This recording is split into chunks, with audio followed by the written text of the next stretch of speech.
There's this one guy at our institution, but he goes back every night, every single night. I love it. It was like midnight.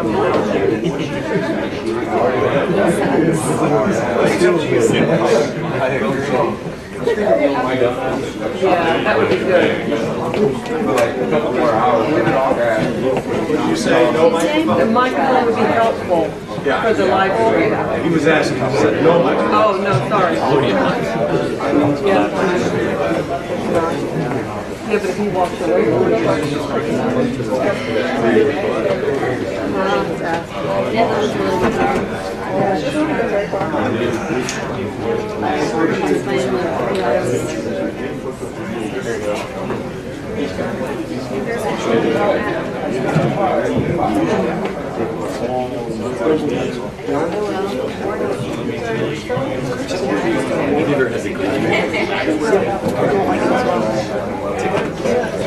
Big one.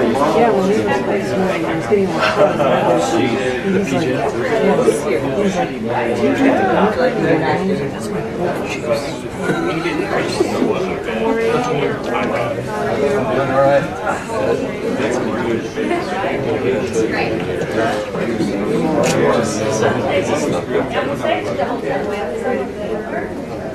I still fit. It's on the earlier guy, which I only know about much about. Well, that's easy, all right? So we're not testing, like Scrabble or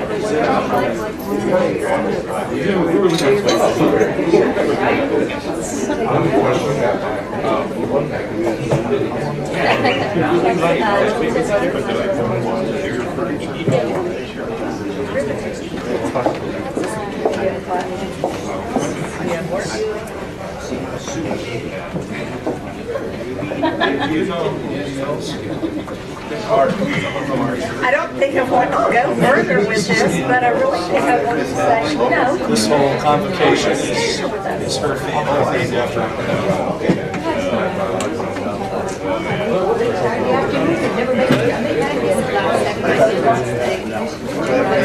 He's one of our great leaders.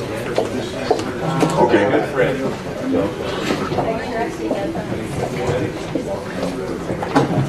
You ready to go, John? Hey, good morning, everybody. Good morning. Good morning, everybody. Good morning. They're out there. That's good. That's good. How many of you were able to be with us last night? Just about a third of you. Okay, well, you're in for a treat today. It's my honor to introduce Dr. Barry Asmus, who is our Norwood Jones Convocation speaker. Last evening, he addressed a nice-sized group of students, faculty, staff, community members in Peters Auditorium. Today, we have a seminar set up. Dr. Asmus is a noted economist. He's written 7 books, won the H.L. Mencken Award for one of those books, has a brand new book coming out called The Poverty of Nations. Those of you in econ will remember The Wealth of Nations, so there's a little play on words going on there. And I'm thinking you're going to hear a little bit about that probably today. Barry is a fine speaker. He brings economics to life because it is life in so many ways. And he's also an extraordinary example of an individual who leads and puts on the life of Christ. And so we think he's an exceptional person for us to have invited for this particular convocation at 11 o'clock. I hope you'll also join us. I know you all are busy, and we've warned him that some of you have 9:30 classes and some students will be coming in a little later and so on and so forth. But he's handled students before. As a matter of fact, 2 different times he was selected as the economics professor of the year in one of his former lives. And he can tell you a little bit more about other things that I think are going to be relevant to our topic today. But I hope you will welcome with a good OU warm welcome from our students, Barry Asmus. Thank you very much.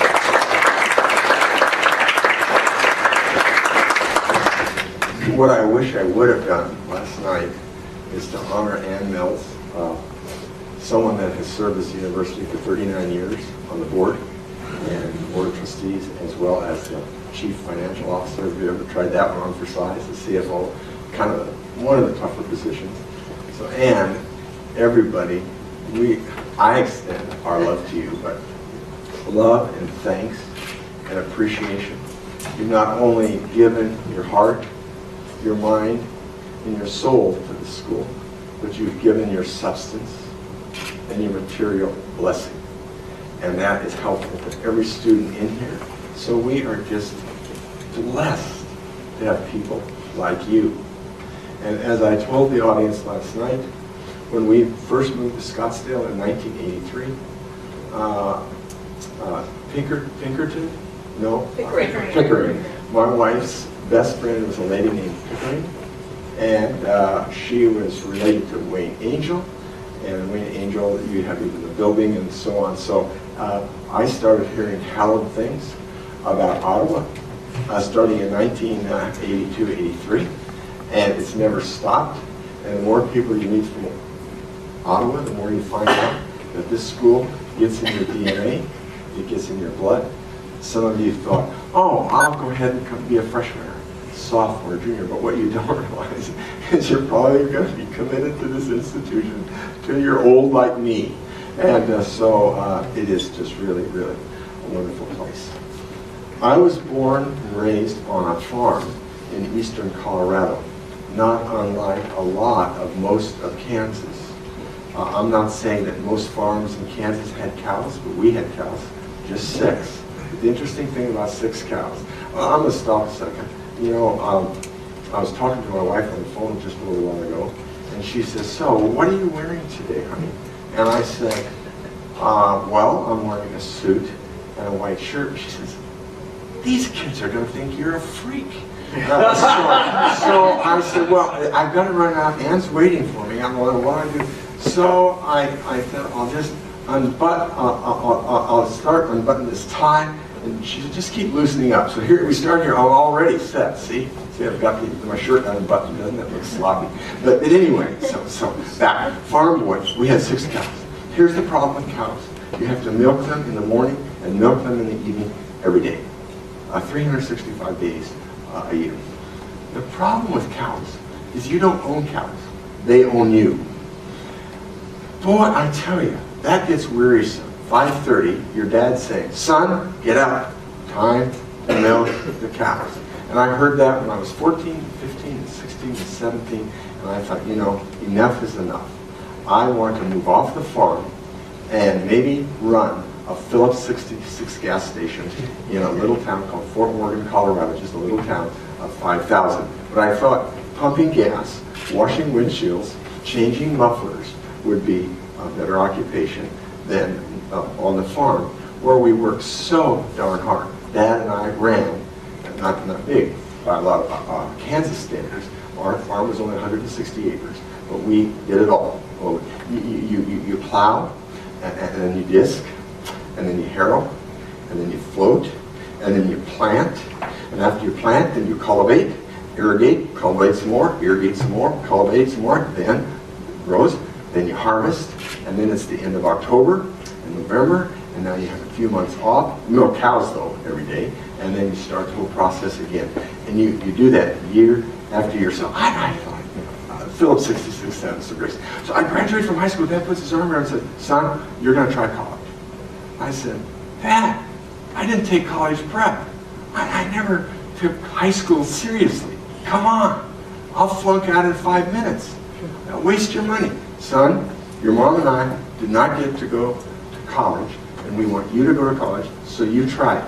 So my dad literally drags me up to Colorado State University, and I get out of the car into the dorm, and all of a sudden Alpha Tau Omega Greek beer truck goes by, and they said, hop on. So I hop in this truck and ride in this truck and seeing the most beautiful girls I've ever seen in my life. Fort Oregon doesn't have many, we're just defining, but now we're at a university town. And so wow, this was really something.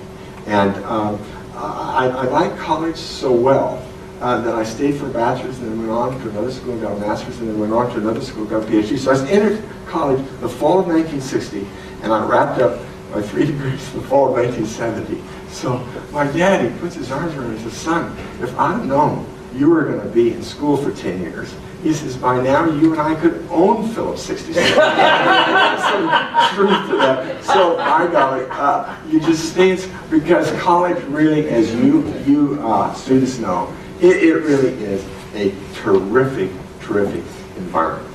And one of the reasons that it's such a terrific environment is you're stimulated by your professors, you're stimulated by each other, and you guys' brains are almost into high gear. I mean, there's just no question, it's always been youth.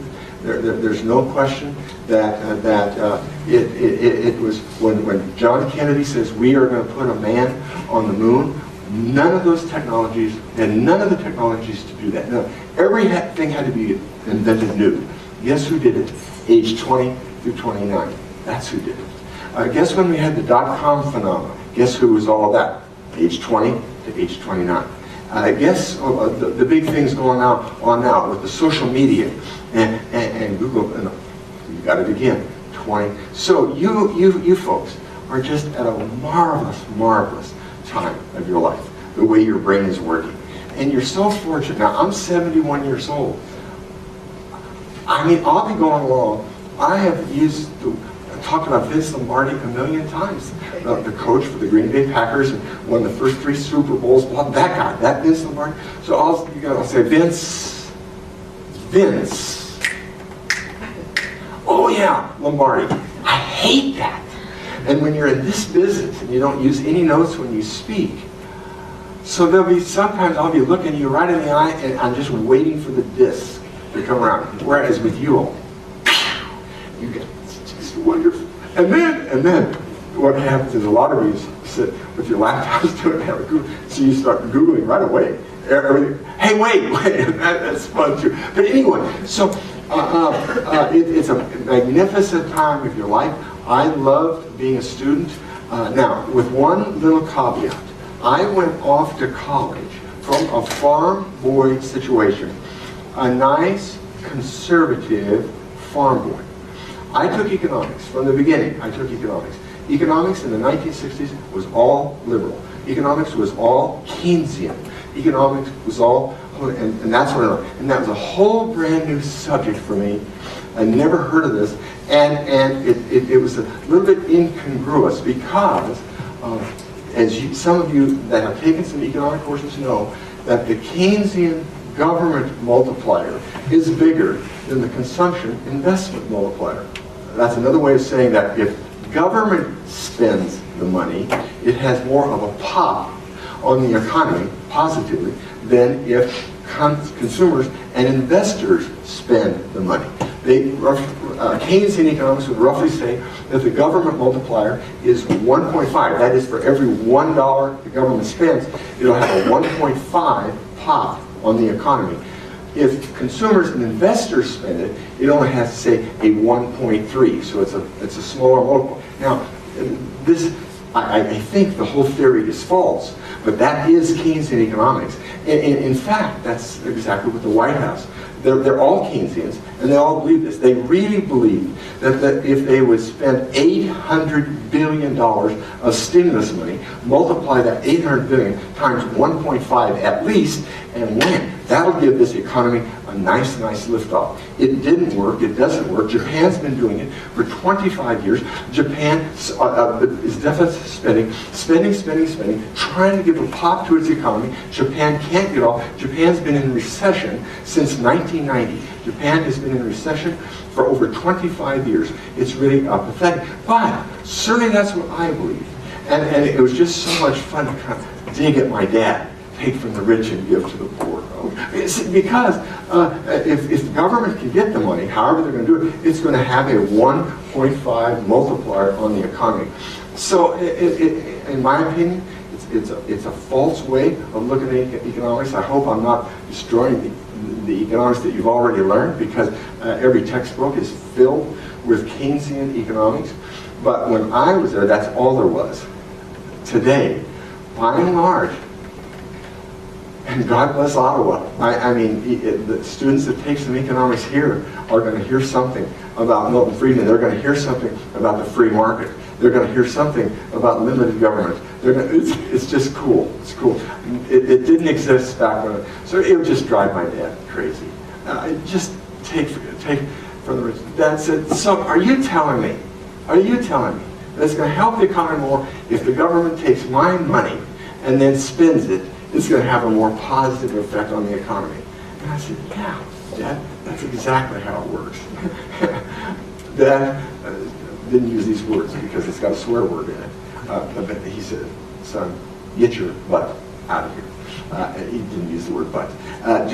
He was so disgusted. How could Mom and I raise a kid that begins to think this way? Be that as it may, what a grand experience Keynesian economics has been and continues to be. I truly thought Keynesian economics was buried, dead and buried, and now in the last 4 or 5 years it's absolutely been resurrected, and we have a whole White House and many in Congress that just believe that government is the way to make the economy go and stimulate the economy and so on. So rather than beat on them, which I'm not going to do, I want to hold up what I really think works. The Founding Fathers were so darn clear on some things. And 3 of the main things the Founding Fathers were clear on was freedom, limited government, and we the people. The Founding Fathers said that freedom is the mainspring of economic progress. Freedom is a virus for which there is no antidote. Or stated differently, freedom is a country's best investment. And so you say freedom, more bread, more freedom, more per capita income. One or 2 more things about freedom, and then let me explain it. As we look at the world, in the 80s, you go into Berlin. You're in East Berlin. East Berlin is communist. East Berlin is no freedom. And it's gray, drab, not many goods on the shelves, not many cars on the streets. Then you come through Checkpoint Charlie, now you're in West Berlin, vibrant, exciting, moving. Back through Checkpoint Charlie, gray and drab. What's the difference? Freedom, no freedom. North Korea, South Korea, perfect. All Koreans, all one area of the world. South Korea, very, very productive and positive. North Korea, lost in their non-freedom world. Everywhere you look, freedom really is the mainspring of economic prosperity.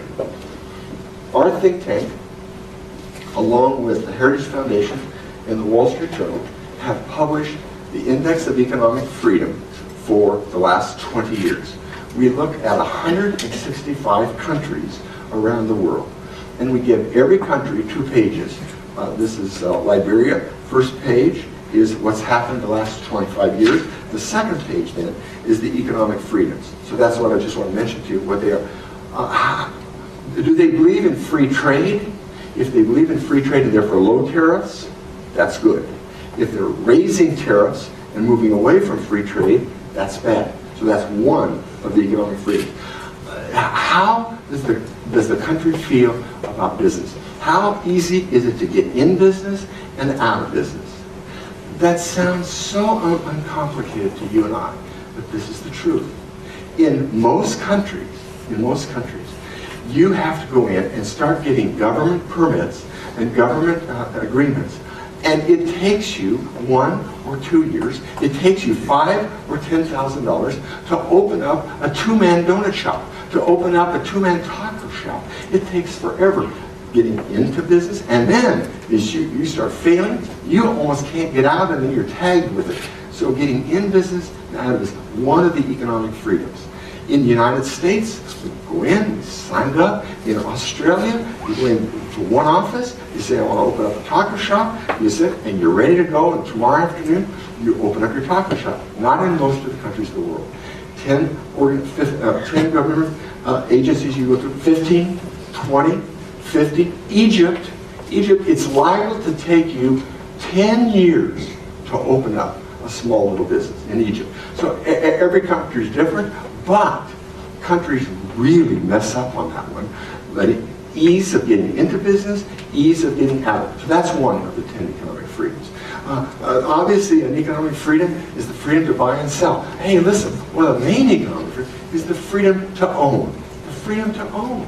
Again, we all have no problem. Hey, got it. I can afford it. I can buy it. I can own it.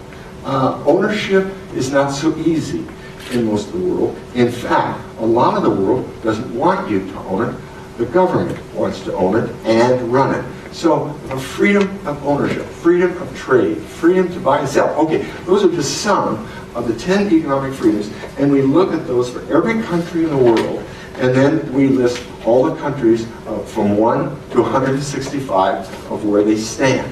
For example, the United States now is 10th in the world. Of the 165 countries, we rank 10th as far as economic freedom. Back 20 years ago, we were 1st and 2nd. And then a few years later, we're 2nd, 3rd, and then 4th and 5th, and that's the way it's gone and gone. And now, this is the 2012. The 2013 just came out, and the United States is again ranked 10th. So it's 10 in this one, and in the 13th edition, the United States is 10th as far as economic freedom. Here's the problem. Here's the situation. There's a great correlation between economic freedom and prosperity. That's what it says here. Promoting economic opportunity and prosperity. It's the economic freedoms. I mean, do I love freedom of religion? Yes, I do. Do I love freedom of the press? Yes, I do. Do I love freedom to congregate? Of course. A lot of the Bill of Rights and so on, all those freedoms, great. But from an economist's point of view, the most important kinds of freedoms are economic freedom. Because when you really control a person economically, you control them politically. So it's huge, economic freedom. So we've done this, and by the way, there's at least another half a dozen think tanks that published something very similar to this and come up with very similar conclusions. More freedom, more bread. More freedom, more per capita income. More freedom, more prosperity. There it is. There it is. Black and white, it's obvious to anyone that has studied it. And so our founding fathers got it. And I just always stand and amazed how those guys can come over and start putting the system together and say, freedom is a country's best investment. Freedom is the mainspring of economic prosperity. Bingo, in 1776 and earlier, they figured it out about freedom. So I'm just blessed that I could be born in a country where, for the most part, by and large, the United States has ranked #1 in economic freedom. Yes? Barry, I think our students might enjoy knowing that an Ottawa University graduate, Dr. Jim Gordon, helped create that index. I think Ottawa students would really like to know. I'm with you, President. No kidding. Jim Gordon is just one of the darn best published, most published, has one of the 2 or 3 leading principles economic textbooks. Gordon Stroop is the name of it. And the side bet on that one is Gordon, the lead author, one of the greatest economic textbooks that's ever been written. But his co-author, Rick Stroop, that's who I did my doctoral dissertation for, is Rick Stroop. So I feel really an affinity towards Ortney and Stroop. Delightful, but James Ortney, and that's a great name to remember, and you want to look that up. I hope you do, because he's an auto graduate. Isn't that fun? And then, well, there's a number of things we're going to say about Ottawa today. We'll just give them to you in little doses. But I just want you to feel awfully proud to be here. Come on, sit down. Dr. Asmus? Yes. They might also be interested in knowing what 10 or 9 countries. Yes.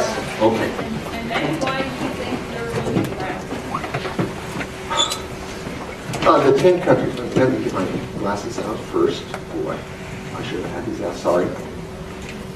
This is 71 for you. Yes. So at least open your collar. I'm not quite ready to do that yet, but I'll just get the buttons ready. Number 1, Hong Kong. If you don't mind, I'm not going to make comments about all 10, but Hong Kong, about 50 years ago, went with a 15% flat tax. Now I got to tell you something. The surest route to prosperity, are you listening? The surest route to prosperity is to allow people to keep the fruits of their labor. The surest route. And so the lower you can make taxes, the better. Because even the fairest tax, even the lowest tax, disturbs human economic behavior and disturbs it in a negative way. You only raise taxes that much, and darn it, across the country, it has a big, big effect. And then you raise taxes more, another big effect. Taxes are a killer. Hong Kong decides to go with a 15% flat tax. Can I tell you something about Hong Kong?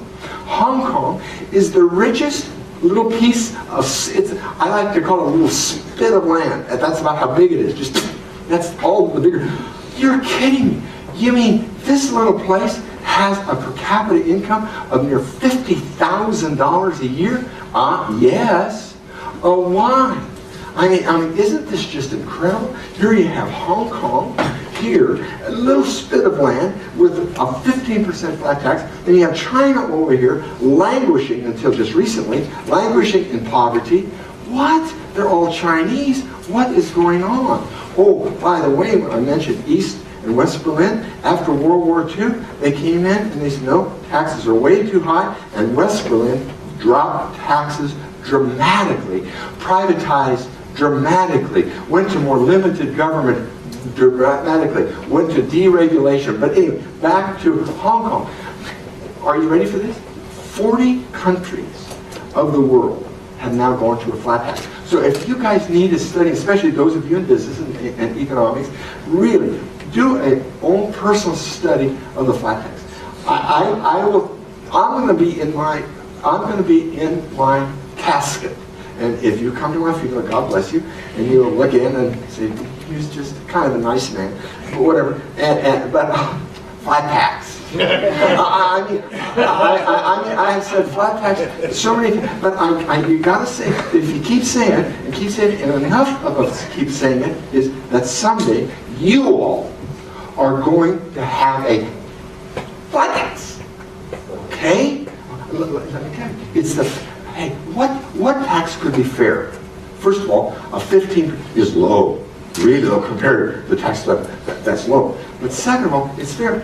You don't tax the first $10,000 of income. Maybe you don't even tax the first $20,000. Therefore, you protect the poor. Therefore, anybody that works at McDonald's and that is their main job, they don't pay a dime of taxes because they make under $10,000 a year. So you exempt the first 10 or first 20,000, and then though, everything over, say, 15 or 20,000, now you pay 15%.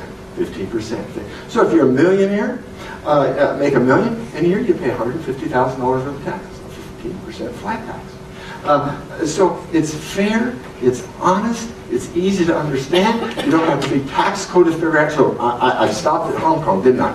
Second is Singapore. Third, is Australia. Australia has really been picking up the idea of what America did, and we are going to try to not copy it exactly, but we're going to do a lot of the things that, and by the way, a lot of countries look at America in the same way. Hey, look, you don't become the most powerful economic system in the world without people taking notice. And you don't become that way without them saying, well, how did America do that? In a minute, we're going to go on past that. So Australia, New Zealand is number 4. Switzerland is number 5. Canada is number 6. Chile is now number 7. And I just have to stop there and tell you just something about that. In 1971, General Augusto Pinochet did a rout of Allende. Allende was the communist leader of Chile. Allende was just destroying Chile. And in 1975, Pinochet came in. They did a big shoot 'em up. 1,100 people were killed. So people will never, ever, ever forgive Pinochet for that. But that's what happened. That's actually what happened. Then Pinochet is sitting now as the president of Chile. And he is saying, all I know how to do is go bang, bang, bang. Because that's what I am, a military man. What do I do now? You're not going to believe this, but someone said to General Pinochet, there are 10 economists over here in what's the capital of Chile? Santiago. In Santiago. Here at Catholic University, they're all trained at the University of Chicago under Milton Friedman. And they've been sitting here at this university for the last 15 years talking about if we ever get a shot at this. And lo and behold, Pinochet says, bring those 10 guys over. And so the 10 economists came over to meet with the new president of Chile, 1975. And they asked questions like, General, have you ever read F.A. Hayek? No. Have you ever read Milton Friedman? No. Have you ever read Free to Choose? No. Have you ever read Capitalism and Freedom? No. Have you ever read The Road to Serfdom? No. Well, let's start again. Have you ever read anything by John Adams? Have you ever read anything about James Madison? Have you ever read no, and no again? So they said to the general, and now the president, Mr. President, would you mind if we would give you a little bit of an economic history lesson? This started about 8:31 evening, honest to God story. It goes all night long. It's 6 o'clock the next morning. And these economists, and by the way, these are all Gwartney type. James Gwartney from Ottawa didn't happen to be one of the 10, but the founder of the think tank that I'm a co-founder with, the National Center for Policy Analysis, Dr. John Goodman, was one of the 10 economists in Santiago. And so that's why I know the story well, and I've been over to Chile lots and lots of times, blah, blah, blah, see it, but I forgot Santiago. See what I mean? I mean, that just eats my guts up. I mean, I've been to Santiago at least 10 times. Let's see the capital. Let's see, what is it? No. So, but see, I made this excuse already. I made this. Okay, so they give them an economic history lesson about economic freedom, about lowering taxes, about deregulating, about privatizing the welfare state. And guess what? Pinochet did it. He gets the government out of welfare. He gets the government out of education. He gets the government out of almost everything. And so Chile, from 1975 till 1990, the only growth country in all of Latin America. Dear friends, did you hear what I said? I mean, the only bright light in South America. The only bright light. I mean, Argentina and Brazil should have been bright lights years ago. 100 years ago, Argentina was the 6th largest country in the world. 100 years ago, if you'd have asked any economic historian, okay, who's going to win the economic race? Argentina or the United States? I think most economic historians would say Argentina. They've got everything. Argentina is the most beautiful country in the entire world. Argentina has resources like you cannot believe, and on and on and on. Well, I wonder where Argentina scores. Well, I'm going to just tell you. I don't, because I don't know. But I'll just tell you where Argentina is nowadays. Here's where Argentina is. Argentina. Okay, got it. Argentina. Argentina's population is 40 million. Argentina has a GDP of 640 billion. Argentina has $15,854 per year. So Argentina today has an income of 15,000 per capita. The United States has 48,000. Hong Kong has 50,000, etc. So here we are, 2012, and Argentina ranks 158th out of 165 countries as far as economic freedom. But as far as economic wealth, it ranks 27th in the world. Should have been really something, not worth beans. What's up with Argentina? What's up with Brazil? What's up with Mexico? Good night. Okay, we're going to talk a little more about that, but Chile, 1975 to 1990, top of the index, growing, the only bright light. Now, that's the good news. The bad news is Chile has elected 3 socialist presidents in a row, which has taken their economic freedom down, down, down. But now, guess who's the president of Chile? A guy by the name of Pinera. Guess who his nephew is? Jose Pinera. Who's Jose Pinera? Jose Pinera is one of the great privatizers of the world. When we've spent time in Europe helping privatize the welfare state in Europe and privatizing Social Security in particular, Jose Pinera is the name. He's another University of Chicago graduate, by the way, Pinera. But now his cousin is the president of Chile, and man, is Chile stepping. Pinera came in and started rethinking what Chile did from 1975 to 1990. So that's why Chile is still high. That doesn't mean that Chile is still a high-income country. It's not. 9 is Ireland, and 10 is the United States. 11 is Denmark, and then Bahrain, Luxembourg, United Kingdom, Netherlands, Estonia, Finland, Taiwan, Macau, Cyprus, Sweden, Japan, Lithuania, St. Lucia, Qatar, Germany, Iceland, Austria, 165 countries. What's 7 and 8? What is 7 and 8? 7 and 8 is Chile and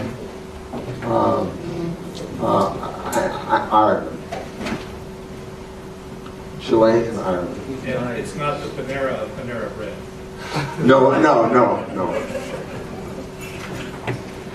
So, well, anyway, okay.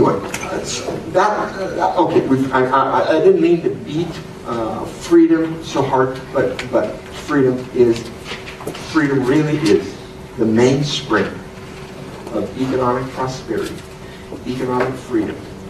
And now, to have economic freedom, the founding fathers knew that you really had to have limited government.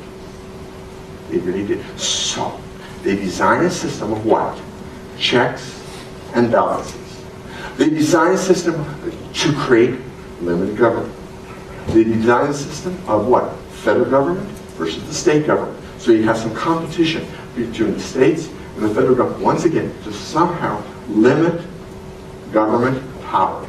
They designed a system with 3 houses of Congress: judicial, executive, legislative branch. Why? All supposedly to help balance and limit power. 3.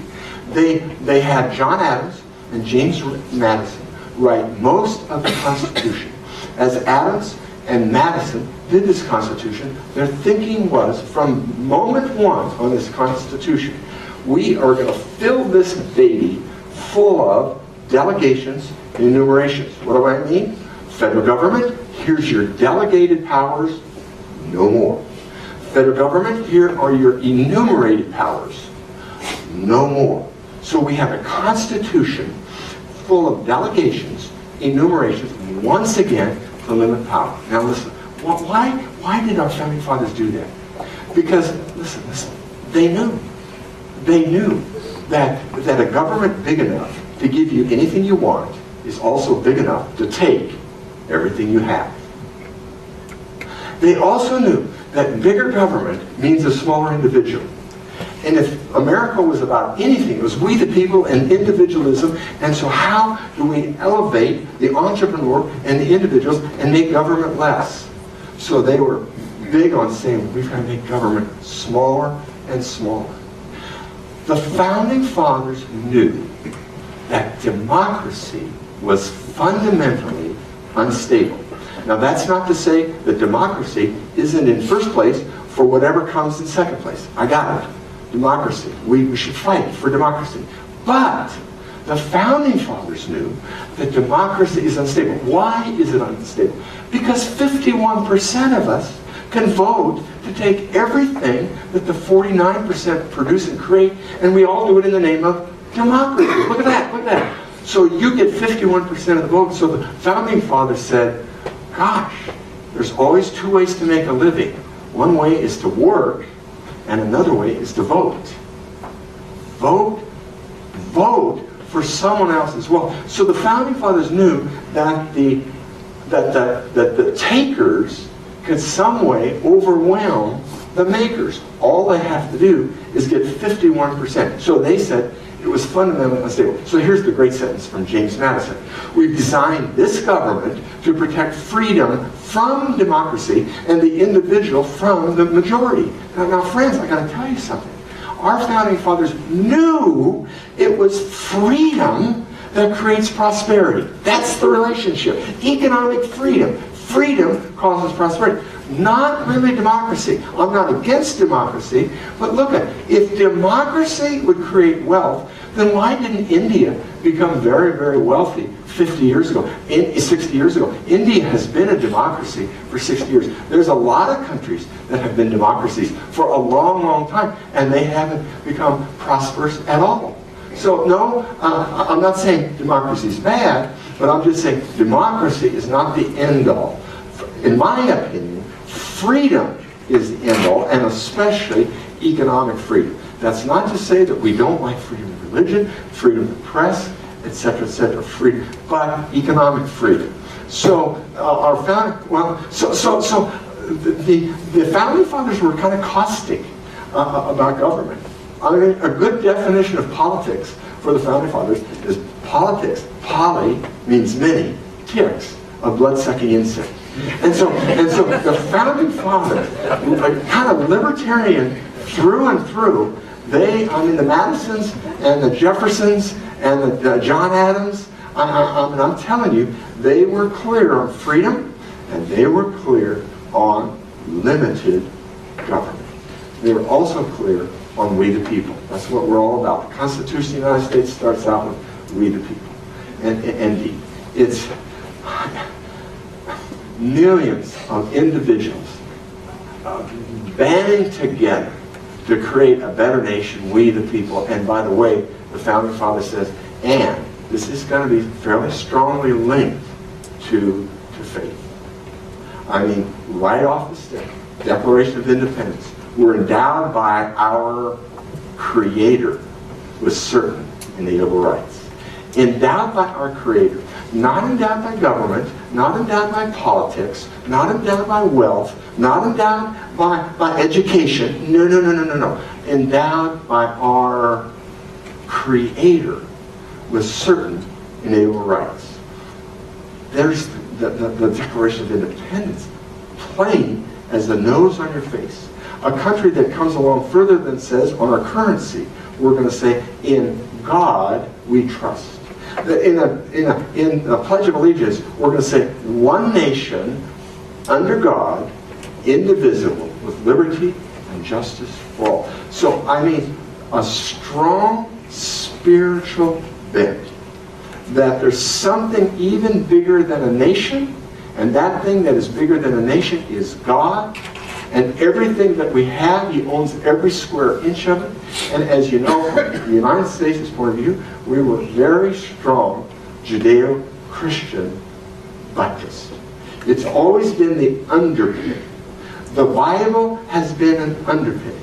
The Bible, I mean, for crying out loud, even guys like Shakespeare uses 1,200 references right out of the Bible in what Shakespeare wrote. The Bible has influence, and you go through time and it gets poo-pooed. I'm going to say this again in the chapel service today at 11 o'clock, but I'm going to just say it now, just a little phrase that I just want you to get. The Bible is wonderful. I mean, even in the first 10 words, in the beginning, God created. In the beginning, God. What are we saying there? That denies atheism with its doctrine of no God. That denies polytheism with its doctrine of many gods. In the beginning, God created. That denies fatalism with its doctrine of infinite becoming. That denies, or chance, doctrine of chance, or evolution with its doctrine of infinite becoming. I mean, denies from goo to the zoo to you. No, that might not be the string of events. Goo to the zoo to you. What the string of events is, in the beginning, God created you. In His image, He created you. So in the beginning, God created. In the beginning, God created the heavens and the earth. That denies materialism. That is the eternity of matter. If you're an evolutionist, you say, well, it's always been here, and therefore, in billions and billions and billions and billions of years, anything could really happen. No. We're not going to give that to you. In the beginning, God created the heavens and the earth. Very different. It denies pantheism, that God is in a rock, God is in a tree, God is in the ocean, God is in the sun. No, God is not in the rock, the ocean, the tree, and the sun. No, in the beginning, God created the heavens and the earth. God over here, heavens and earth over here. God created. Interestingly, Genesis 1:27, He not only creates us in His image, but now look what He says to us. Be fruitful, multiply, fill the earth, subdue it, and exercise dominion. So we have a high calling of stewardship on this planet. Do we do very well most of the time? No, we don't do particularly well. But that is the call. God wants you to be fruitful. God wants you to be prosperous. Not in the sense of rich, not in the sense of turning your head away from God, but God wants, you're created as a creator, as God is the creator. So God has given us some causality. God says, this is my son and this is my daughter, created in my image. And one of the things they're going to do is God's creation is create and produce. And in the Judeo-Christian religion, we learn that that's cool and that we should work hard. And God, on 6 days did He work, and the seventh day He rested. So work is good. Most cultures, I gotta tell you, most cultures, work is bad. Work is for the underlings, not for, but we in America, Judeo-Christian, we're going to work hard. Are we going to save? Yeah, we're told to save. Are we going to invest? Yeah, we're told to invest. Are we going to live frugal lives and then we're going to spend less than we make? Yeah, that's what the Bible says. Are we going to go into deep debt? No. Be indebted not to no man, etc., etc. So we have just been run by some beautiful principles as laid out by the founding fathers and as laid out by the Bible.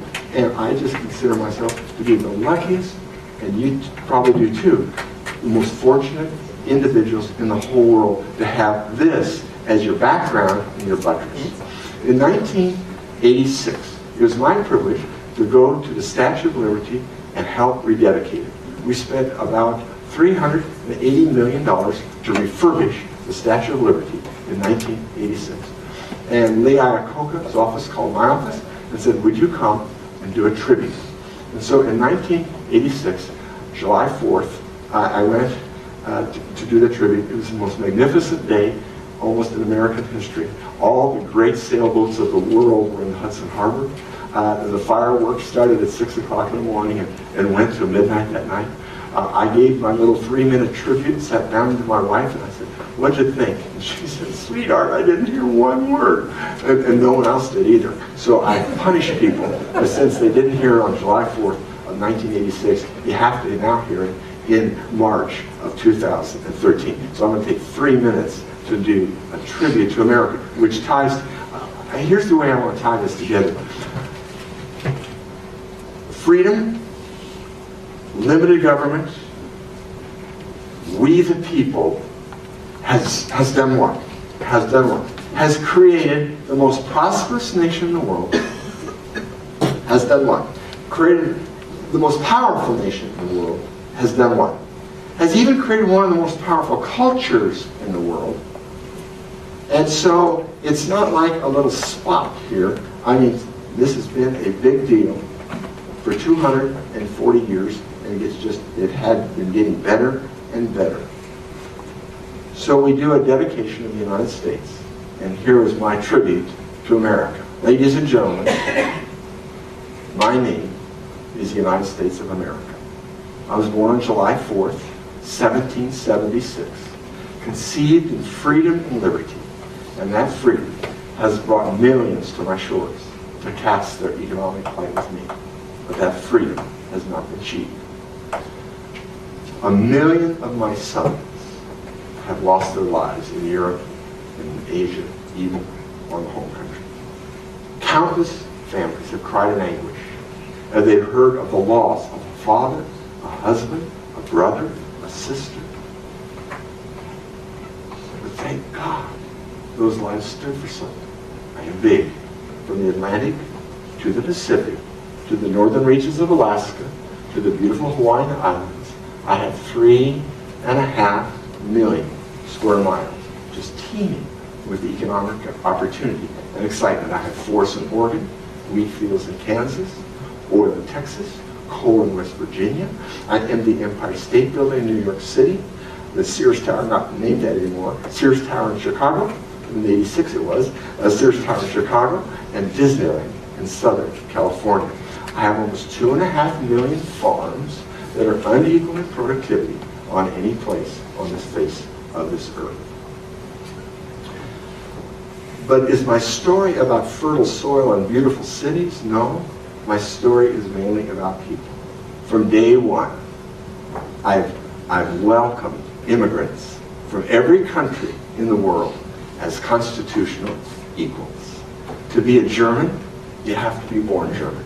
To be a Russian, you have to be born Russian. But to be an American, you only have to say, I desire to be an American. George Washington was my sword. Patrick Henry was my tongue. James Madison and John Adams were my constitutionalists. And Thomas Jefferson was my pen. We hold these truths to be self-evident. All men are created equal. That they're endowed by their Creator with certain inalienable rights. And among those are life, liberty, and the pursuit of happiness. America is unique because not only is it powerful, but it's also been a country that goes out to protect and not to possess. It also goes out to defend and not to conquer. Can another country in the world say that? I mean, as I look at countries throughout the world, they go out to defend and not to conquer, to protect and not to possess. When America sees a defeated enemy, it binds its wounds, it feeds its people, it gives it billions and billions and billions and billions and billions of dollars to restore itself to a place of honor among the nations of the world. A country's character, after all, is determined by the sum of its splendid deeds. I've lifted countless people out of poverty. I've abolished slavery. I've instituted more humanitarian programs than any country, than all the countries on the face of the earth, as a matter of fact. Humanitarian program for health and for food. If you compare that record, please, if you compare with other countries, ancient or contemporary, America might not be the best conceivable society, but it might just be the best society that's ever existed on planet Earth. Without mistakes? No. Big mistakes? Yes. Slavery, big mistake. The way American Indians were treated? Probably big mistake. We are full of warts. We make mistakes because we are filled with sinful people, as is every other nation filled with sinful people. So don't get me wrong.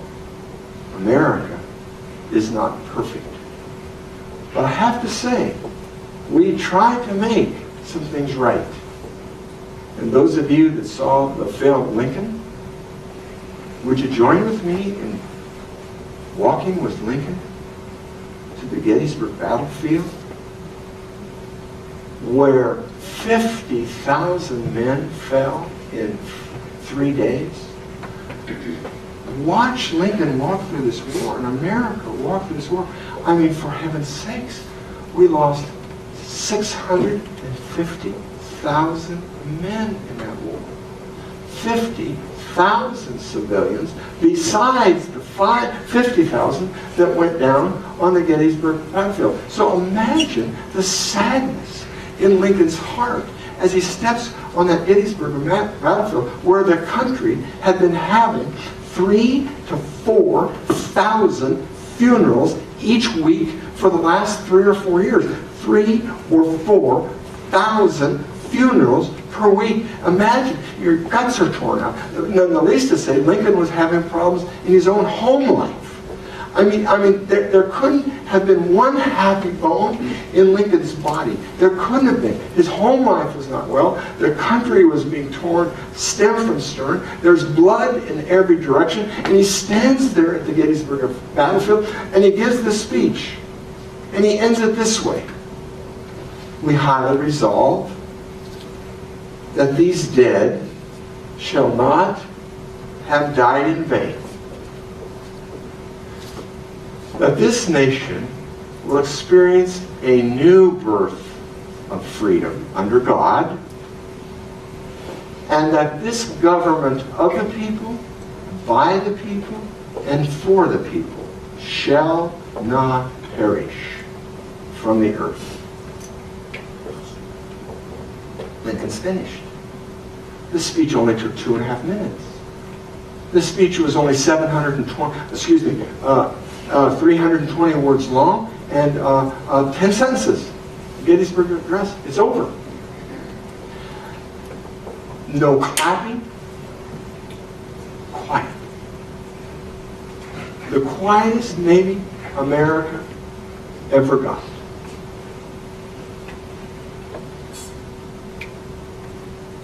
A man raised his hand. Mr. President, I have a question.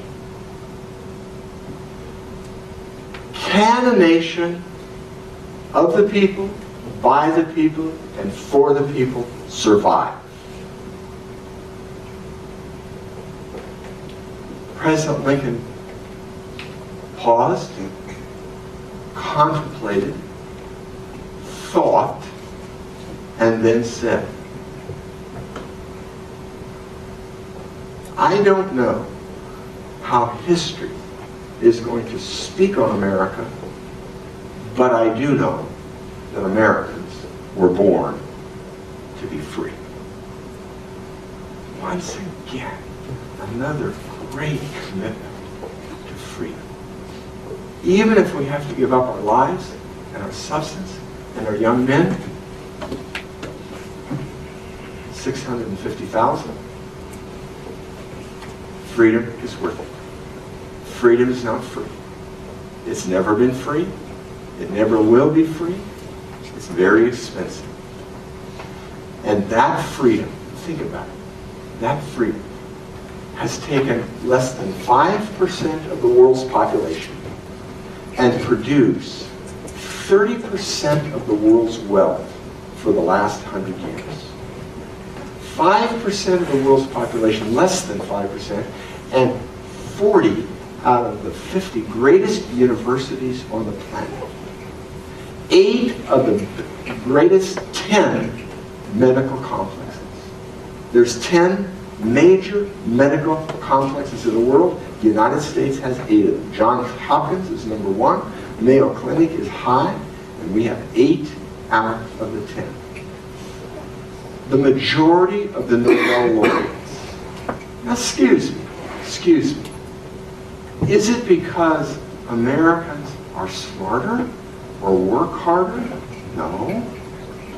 I have to be honest with you. I taught, if you have to go, go. Thanks for coming for an hour. What are we running? We're right at the hour spot right now. I get a whole nother hour. When this is all introduction anyway.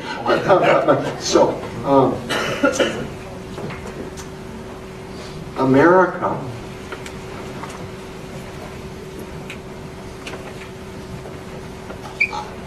is it that we work hard, or no, it is not. I'll be honest, teaching at the university for 17 years, I had lots and lots of Chinese and Indian students. I can only say what happened with me. I never had one of my Caucasian white students ever come to my office and say, Dr. Asmus, I want to talk about chapter 20. I would say, chapter 20 is not on the test. If it's not on the test, I never had a student say to me, could we talk about chapter 20? But my Asian and Indian students come in. I'd like to talk about chapter 20. Okay, we'll do that. It's not on the test, though. I don't care. Do you think that's enough of the story to kind of catch what's going on here a little bit? Do you think maybe?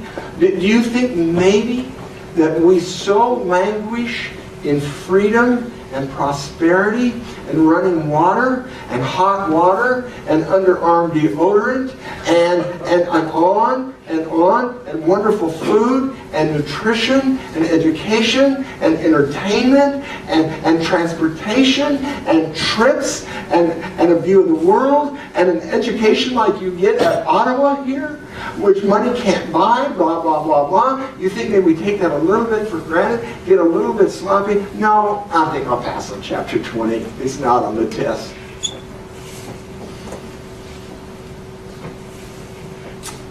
So, my opinion, no question, freedom, limited government, we the people, and then created this kind of wealth and this kind of infrastructure and this kind of prosperity. Now, there's no doubt it's been helped along. Another fellow and I have just finished a book called the Poverty of Nations, and I got to tell you, most of the world does not have these nice meandering streams and rivers like the Mississippi and the Ohio and the Missouri that can be used. They're calm, they're beautiful, they're usable economically. Just try out the Amazon if you want to try a river. That baby comes out at 22,000 feet. It's traveling at the speed of light. There's 1 million snakes with heads this big. A busload of children fall into the Amazon and they're all eaten by snakes in 2 minutes. It's not a friendly river. It's not a friendly river. So are we kind of blessed? Well, yeah, I guess just kind of blessed. There are only about 17 or 18 deep water ports in the whole world, and the United States has over half of them. Really? Yeah, I don't know. We have 2 oceans. Yeah, 2 oceans.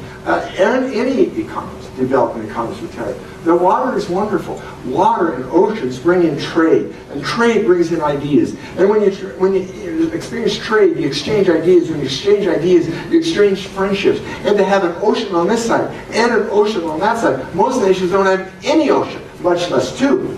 Most nations don't have meandering, wonderful Mississippi, Missouri River, Ohio River, blah, blah, blah. They don't have it. We have all kinds of stuff like that. Where is the largest piece of contiguous fertile soil in the world? Well, the United States. Kansas was right in the middle of that, by the way, right in the middle of that piece of fertile soil. Blah, blah, blah. Are we fortunate? Are we fortunate? Or what? Or what? Or what? Nothing you did. Nothing I did. But as a matter of fact, nothing that we did to have founding fathers, like our founding fathers, who understood freedom, who understood limited government, who understand we the people. Gosh darn, we are so blessed. We are so blessed. We are so blessed. And I come with, after 2 years of studying the poor, 2 years of putting feet on the ground, not to become an expert, oh heavens. You don't become an expert in a particular country until you live there 5 or 10 or 20 years. You don't begin to understand the culture.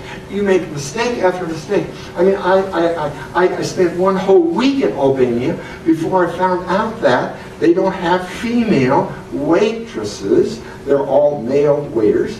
And second, I should have seen it, but I didn't. And then don't use any example of tipping. They don't tip in Albania. It's not proper to tip in Albania. So in America, we're so used to be generous and be a good tipper and think that females are waitresses. So you have to live there. And the longer you live in any society, the more you begin to understand its culture. So I'm not going to act like to you because we've spent 2 years going to Africa maybe 25 different times, South America maybe 20 times, etc., going to Asia, teaching in China, teaching in India, but far from being just the taste, just boots on the ground.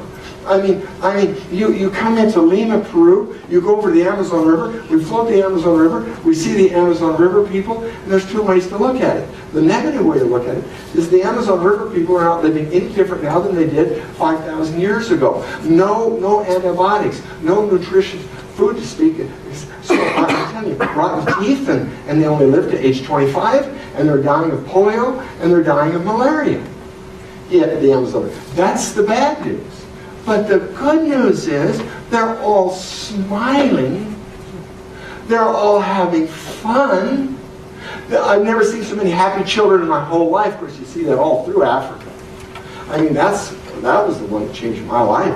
I mean, we're helping a Tanzanian village, and you kneel down, and before you kiss the kids goodbye, you wipe the flies off their faces, and then you fly back to Scottsdale and climb into a nice home and put on a nice white shirt without buttons, and a nice suit and a nutritious food, and on and on and on. How sweet that is. So, you see it. You see what it means to live with $1 or $2 a day. And here's what I do every time I come home. I go in the garage. That's the only place we have pipes in the room. And I go to the pipes and I kiss the pipes. Fresh water. I mean, I don't take a shower. I don't drink a glass of water. Fresh water. 1/3 of the world does not have fresh water. Doesn't have hot water, etc., etc. So you begin to get the point. In fact, let's talk about China a little bit, Africa a little bit, and Asia just a little bit, and then let's see how this looks. Look, China has been dirt poor. Communism destroys you. Communism, everybody's business is nobody's business. Everybody's ownership is nobody's ownership. And therefore, when an economic system says, we're going to abolish private ownership, we are going to abolish private ownership. And by the way, there is no God. There is no God. So it's an atheistic one. And now you're really off base. Because you miss all those things. In the beginning, God created the heavens and the earth. It gives us a true north. We begin to understand where true north is going. If you don't have that, where is true north? They don't have a clue as to where it is. So I tell you what.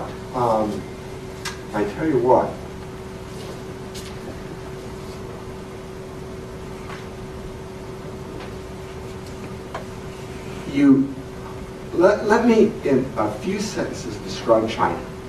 The eastern seaboard of China, from Beijing down to Shanghai, Hong Kong, is maybe the richest little strip of land in the world. I've never seen so many bullet trains that travel over 200 miles an hour. I've never seen so many 100-story buildings, much like the Empire State Building in New York City. I've never seen so many Mercedes-Benz and $100,000 automobiles in my whole life as this strip of land in eastern China. I have to believe it's not just the 21st century, it's the 22nd century already. Then you come 5 miles inland, anywhere in China. So you've got about 1,500 miles of rich, but it's very narrow. And then it falls off a cliff. And the rest of China is very, very, very poor. Mao Zedong's socialism was the frosting on the cake, destroying China for about 30 or 40 or 50 years. Then Mao Zedong dies, Deng Xiaoping becomes the premier. Someone brings it to Deng Xiaoping's attention that this inner province of China, not along this sliver of China, but the rest of China, poverty poor, $1 and $2 a day, as bad a poverty as you'll see anywhere in the world. And lo and behold, there's this inner province of China that is getting rich. Let's go take a look. They come out and they take a look. And he finds out that they decided, no, collectivized agriculture doesn't work. China can't make it work. Russia couldn't make it work. Soviet Union couldn't make it work. Cuba can't make it work. North Korea can't make it work. North Vietnam can't make it work. No, there's no one on earth that can make communism work. You can't make it work. It's just a great idea. Sharing, togetherness, community, we all own it. It all sounds so good. That's why I was so attracted to liberalism when I was your age. I love all liberal. We're going to solve the world's problems, never individuals, one at a time. Oh, that's going to take too long. We're going to solve the world's problem. We're going to heal the world. We're going to love the world. We're all one community. There's not going to be any private ownership. It's all going to be collectivized. We're all going to own it. The problem with all of that stuff is it doesn't create any of the right incentives to create wealth. So it does not work. Deng Xiaoping finds out that this little group of farmers said, we're going to divide up the land, and everybody's going to take about 50 to 100 acres, and it's theirs. It's theirs. And when that happens, they get rich. The same thing that happened in the United States. When you allow people to come in, farm their own farm, put a fence around it, have property rights, and personal responsibility, and personal incentives. Well, let me just ask you this way. When was the last time that you washed a rental car? Now, I know most of you don't use rental cars very often, but so I'll ask the adults in the room. When is the last time that you washed a rental car? You will say, I've never washed a rental car. Of course you do. Why? Because they don't own it. They don't care. Run it, take it back, let them wash it. There's something about ownership that is protective and creates the rights that... So, Deng Xiaoping sees this prosperous part of China. Now he comes back to Beijing, and there's one or two choices. Kill them all, because they're defiling the very basic of communism. The basic of communism is abolishing private ownership. That's what it's about. And Deng Xiaoping could have come back and said, kill them. Kill them. And they don't hesitate to do that sort of thing. Instead, here's a man that served under Mao Zedong all those years. He knew communism, and he now makes a proclamation in China. I don't care if the cat is white. I don't care if the cat is black. I want the cat to be able to catch mice. And capitalism, as much as it pains me to say it, the free market works. It's worked every place it's tried, and now we are going to declare a new China. Not that they're not communists, they are. Not that they wouldn't take your head off at Tiananmen Square, they will. Not that they believe in any of those kinds of freedoms. Freedom of religion, forget it. Freedom to gather together, forget it. Freedoms that we've come to enjoy, no. I'm not saying that. But, guess what kind of freedoms did Deng Xiaoping give China? The economic freedoms. Freedom to move where you want, freedom to own some land, freedom to do a 30-year lease on the land, etc. And all of a sudden, that ownership society, he spreads it to all of China. And as you all know, China has been growing, coming out of this terrible, terrible poverty. China is now the second biggest GDP country, gross domestic product, in the world. Number one, United States. Number two, China. Right next to China, Japan. Number three, and number four, Germany. Those are the four big ones. But China was a non-player. You couldn't even talk about China being anyone. You're kidding me. China now has the second largest GDP. Yes. Why? Thank you for asking. I've told you. Deng Xiaoping is giving Chinese some economic freedoms. And when you give people economic freedoms, they make hay when the sun shines. None the least to say the Chinese are very, very blessed having a numbering system. This is hard to believe, but it's true. When you say 1, 2, 3, 4, 5, 6, 7, 8, 9, 10, and you add up all the letters, 1, O-N-E, there's 3, 2, 2, W-O, that's 3 more. Add all those up, 1, 2, 3, 4, 5, add those up. In Chinese, E, R, Sun, Su, Wu, Liu, Liu, He, Ba, Zhou, Shi. Short. E, R, the Ba, Zhou, Shi. 1/3 the amount of letters. Because that's so, it's amazing how much the brain can take in. But when you have to take the brain in 1, 2, 3, 4, 5, 6, 7, where did that come from? And then you get the 10. See, you get the 11 in Chinese, and then, as in Liu Ba, Shi. Shi is 10 in China. Now it's just Shi back to E. Shi E is 11. E is 1. E, Shi is 10. 11 is Shi E. And then Shi 2, Shi. And it's all short. So they can take in a whole bunch more. Americans can't do many more than about 6 or 7 or 8 characters, whether they be letters or numbers in a row. The Chinese can almost double that. It's just been an easier, it's an easier system to learn, and it's so logical. I mean, we get to the 11. You tell me, where did 11? 1, 2, 3, 4, 5, 6, 7, 8, 9, 10. 11. Oh, I see. 11. Whereas in China, it's Shi E. The whole numbering system is easier. And because it has made the whole mathematical system easier. And because it is, as you all know, from say 0, or from Christ's birth to the year 1500, those 1500 years after Christ's death, the Chinese, they're going to rule the world. The best numbering system, the best mathematical system, the lodestone, 2-masted ships, China. Then, starting in about 1500, China says, whoa, no, we don't believe that China should be sucking in these other cultures. We're going to close off. We're going to build a wall. We're going to be turning into ourselves. And China began to do that. As it did, it just sucked into itself. And now you've got inventions, especially in Europe. And China wanted nothing to do with anything that Europe was creating. And China sinks in the sea. And then communism was just the frosting on the cake of a country that had been sinking for 500 years. And then in the 20th century, they continued to just sink. Deng Xiaoping began to change that, and China is coming alive. Do I like China that it doesn't have a moral basis? No. Do I like China that it's the pirate of the world? No.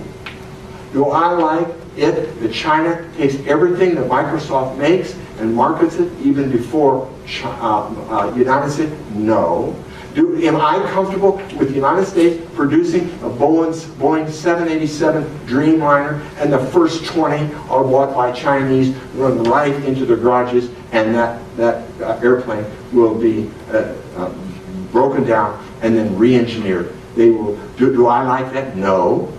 The Boeing 787, that's ours. That's our technology. That's our idea, and bing, bing, bing, bing. And the next thing you know, China will be flying a 787 Dreamliner, and they do that on everything. So that's kind of bothersome.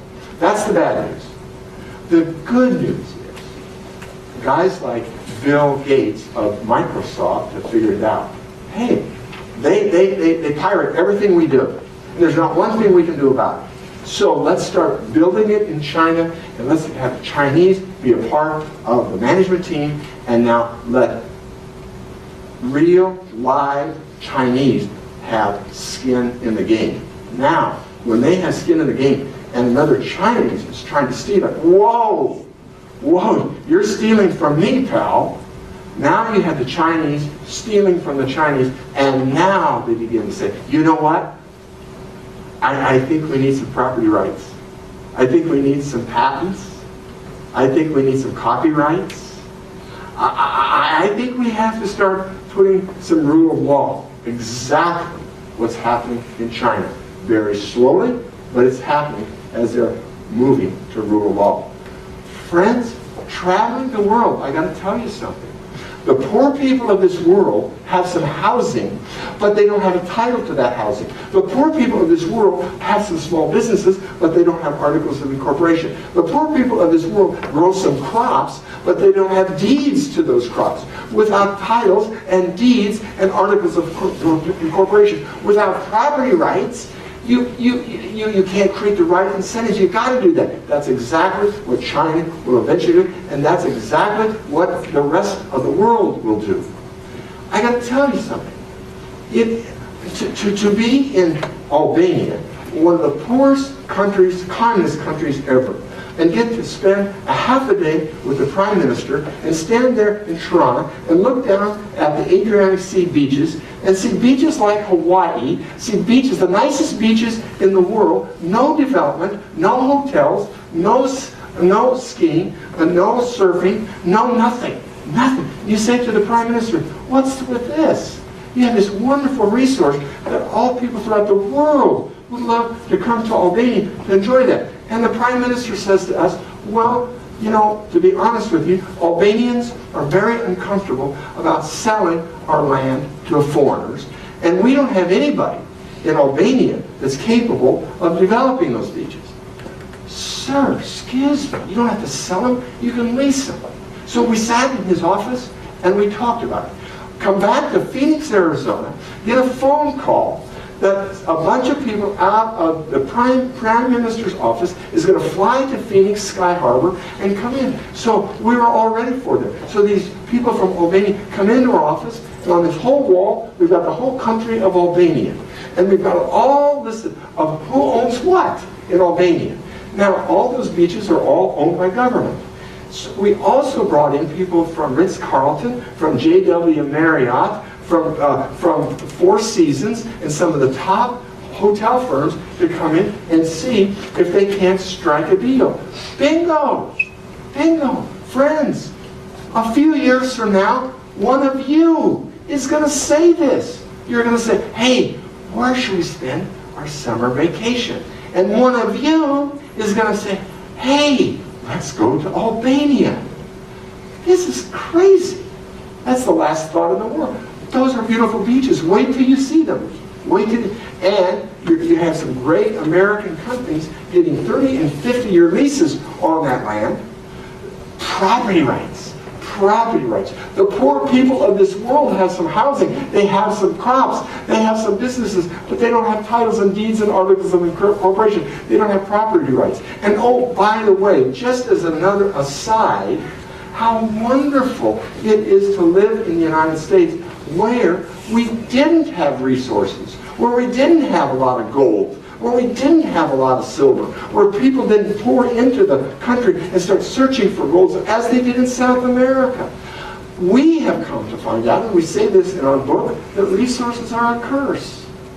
Resources are a curse because they accrue just to a few percent of the population, and the rest of the population be damned. Are you telling me that oil has made these Mideast countries rich? The average person in the Mideast? Are you kidding me? They're stone broke, they're stone poor, they live like poverty dogs. And so what about all that oil? They're the Saudi Arabia of oil, and all of them. So resources are a curse. How did we do it in the United States? Hey, see that desert? See, Kansas. Oh, there we go. But by golly, you start fencing off Kansas. You start giving property rights. And now what do we see? Now we see 45-foot self-propelled John Deere combines coming through that wheatland, harvesting that wheat, feeding this country and feeding this world. That's what you see. And in the making of that, the little plots of land through the Kansas and Indiana and Illinois and the whole midsection of this country, little plots of working, plowing, cultivating, harvesting, working your butts off. You develop institutions. You develop property rights.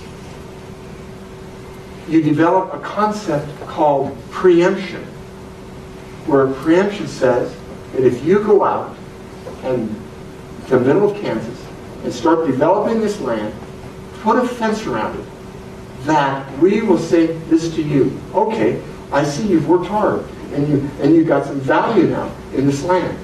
You've got some value, and so we will count that. And so preemption allows you to do it, and that will eventually lead to ownership. So you can go to the bank, borrow some money because you have some collateral. You have some collateral because of preemption.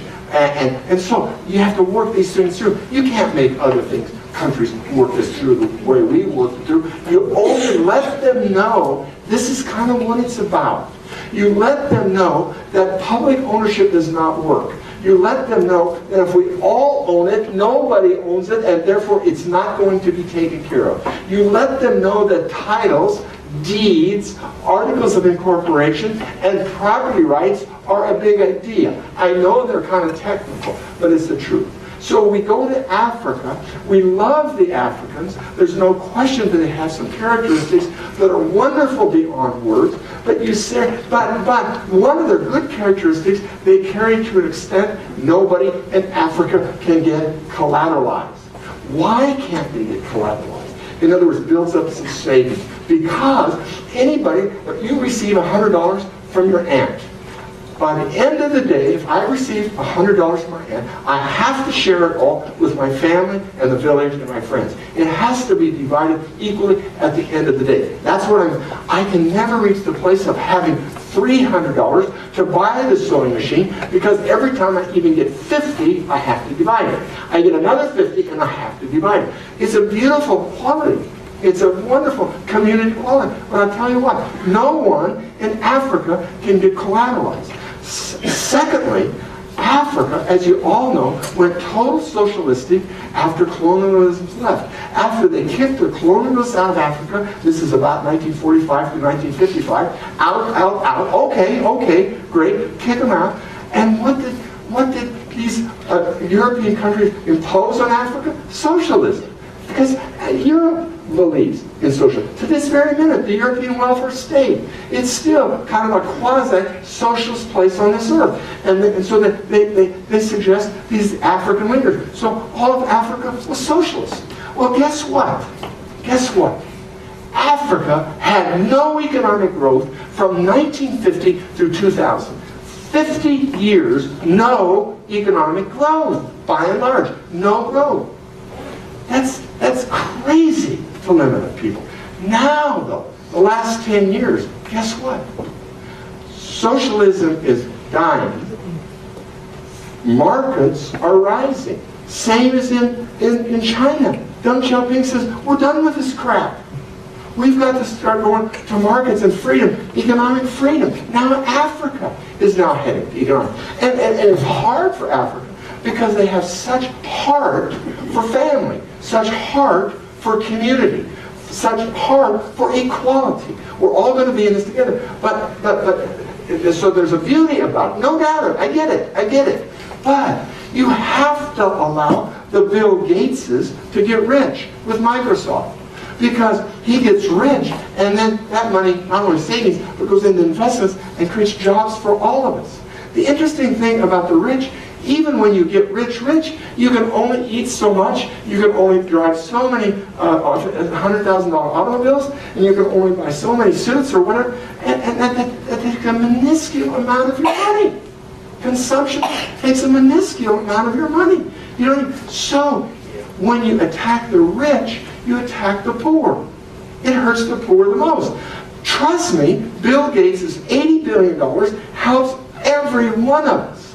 And to be honest with you, if Bill Gates came in this door right now, I've said I'd do this, one of these days it's going to happen. If Bill Gates comes in this room right now, the first thing I would say to Bill Gates, President and Chairman of the Board of Microsoft, is, not now, because he's into altruism throughout the world. But anyway, he was the former president of Microsoft. I'd say, Bill, I have to admit something to you.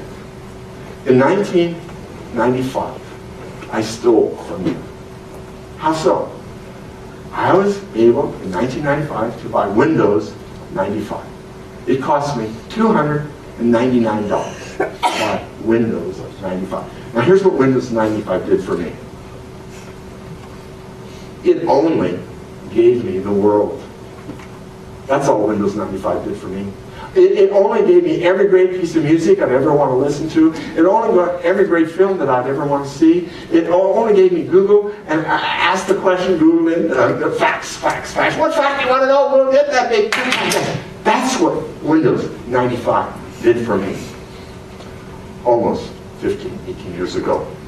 And I got it all for $300. Microsoft gave it to me for $299. And I would say to Bill, it was worth $5,000 or $10,000. Bill, it was probably worth more. Well, what is that worth? All the facts? All the information? All the music? All the which you folks have on your stinking little telephones now? Smart little, well, what's that worth? What's that worth? And you want to steal, and so all Bill Gates needs is 2 cents for you, and 2 cents from you, and that's all it needs. That's all. There's the 80 billion. Not worth it, huh? I would say. Now let's stop there for a second and think about this. Think about how little you and I contribute to this world compared to what we take. Think about it. What's your big contribution? And what do you take? You have a cell phone? You go to Facebook? You Google? You can get any one of 10,000 songs? What did you do to deserve that? And by the way, and you get that all for free? Are you kidding me? You little rascals. We got, what do you contribute? Do you see what's going on here? All of us hardly contribute anything, and we take. Do you know what creativity it takes to make disc brakes, to make power steering, to make automobiles like you're sitting at? Do you know what sweat and blood and capital and wisdom that it takes to do that stupid car and everything else? Are you kidding me? And what did you contribute? And you tell me, not much. Indeed, not much. Me either, not much. I'm an economist. Economists have predicted 8 of the last 3 recessions. Economists choose to become economists because they do not have the personality to become an accountant. That's why I'm an economist. So what do I contribute? Very, very, very little. But boy, do I take. You know the technology it takes to make a suit like this? You know it takes technology? Blah, blah, blah, blah, blah, blah. So do you see what I mean? But now here's the key that Adam Smith gave us 240 years ago in his book, The Wealth of Nations. He said, the way a nation gets rich is, are you ready? Now this is economics. This is the economic portion for those of you that are business majors. Most powerful concept on the face of the earth economically, besides freedom and Christ. And I never want to come up. This is all about the tangent, and it'll be gone. Eternity. I can probably wait for chapel. It's coming up in 1 hour. We're going to kick butt and take names over there. But anyway. What was I going to say next? Adam Smith, oh, thank you. Adam Smith, the most powerful. Oh, thank you, God. You tell her. Adam Smith. Division of labor. Specialization. Trade. You're good at basketball. Shoot. Shoot, dribble and dribble, and shoot and dribble and pass, and shoot and dribble and pass, and you do that 10 hours a day, and you keep doing it, buddy. You keep specialization. Specialization. Keep. You're good. You got some that. Go, boy, go girl, go. Specialization. Trade. Adam Smith said he used the pin factory back 250 years ago. Instead of, you come in and have everybody each make a pin, you divide it up, division of labor, and someone draws the steel, sharpens the steel, cuts the steel, blah, blah, blah. You have 10 different things you have to do to make a simple pin. Specialization, trade. Trade is the win-win concept of the universe. Trade. Here's the beautiful thing about trade. When you trade, you don't even really have to create anything. We could shut these doors today. We could shut these doors. That means we're not going to produce anything that we've got right now. You've got your purses, we've got our billfolds, we've got the clothes, we've got our wristwatches, whatever. This is it. This is world wealth. And now let's begin to trade. Hey, would anybody want to trade me an ink pen for a nice? So we could trade. When we're all done trading, we're all better off. Because we wouldn't have traded if we can't get better off. It doesn't have to be equal. If you've never had a drop to drink for the last 2 days, and you're sitting here with this pen, and I say, I'll tell you what, I'll trade you this glass of water for the pen. This guy hasn't had a glass of water for 2 days. Darn right. I gave him the water, I take the pen, we've made a trade. Guess what? He's better off. I'm better off. I just drank some water a while ago. I don't need it. See, with trade, it doesn't have to be equal. In fact, if you're in a situation on a desert, and you're crawling through the desert, and all you have is a diamond in your pocket, and someone has a gallon of water, and said, I'll tell you what, I'll trade you the gallon of water for your diamond. That's not equal. You know that's not. Wait. At that moment, this dude has way more need for a glass of water than he has a diamond. The diamond, come on. So he makes the trade. Win-win. Mutual gains from voluntary exchange. Win-win. Mutual gains from voluntary exchange. Win-win. Mutual gains from voluntary exchange. That's the way our economic system. And therefore, you and I don't have to be experts at everything. We only have to specialize and trade, which brings me right to you, the audience. That's what this whole message is about, is you. Friends, find out who you are, what you love to do, what your skills are. Please, if you don't like accounting, you don't like looking at the columns of the numbers, you don't want to throw out a spreadsheet and take a look at a spreadsheet and then give wise advice to the person. You don't want to, fine. That's not your bag. Accounting's not your bag. Being a CFO like Ed is not your bag. What is your bag? Is it art? Is it music? Is it sports? What is it? But now specialize in trade. Every cab driver that I ever meet, first of all, I always share Christ with. Secondly, I always give them a Bible. I bought 1,000 encouragement Bibles, and I just love to give the cab driver. I talk about his life, talk about his spiritual needs. With dozens and dozens, sit down on the curb and introduce him to Christ, have Christ come into their life, give them a wonderful Bible so they can connect with true truth. No question. But you know what else I do for a cab driver? Look, let me tell you about what cab drivers do. This one in Atlanta, you get in with this cab and you'll say, sir, I've got a lot I want to tell you all about Atlanta, but if you're busy, you want to be quiet, you want to ride to the hotel, the 25 minutes, it's going to take us 25 minutes to get to the hotel, and if you want to quiet, I will shut up, believe me, I'm not going to put. But if you'd like me to tell you about Atlanta, I'd be happy to. Most of the time, people say, well, okay, go ahead. He tells us all about Atlanta, all about its companies, all about the history of Atlanta. I mean, Ottawa. I mean, John. All the way we're driving in, we come across. I knew we were getting close to Ottawa when we crossed Ottawa River. Makes sense. And so he talks about this university. Talks about, yes, John, wonderful. Keep it coming. This is Atlanta. So you finally get to the hotel, and the cab fare is $17. Now, are you really going to give him a $20 bill and ask for anything back? Come on. And if you know what? A cab driver, their average tip is $10.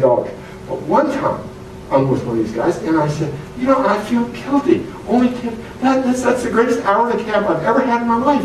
Oh my gosh, I feel guilty tipping you only tip. I'd like to tip you 100. And he'll say, the cab driver will say, well, a lot of my customers do tip me 100. See what I mean? It's not a cab drive. It's an event.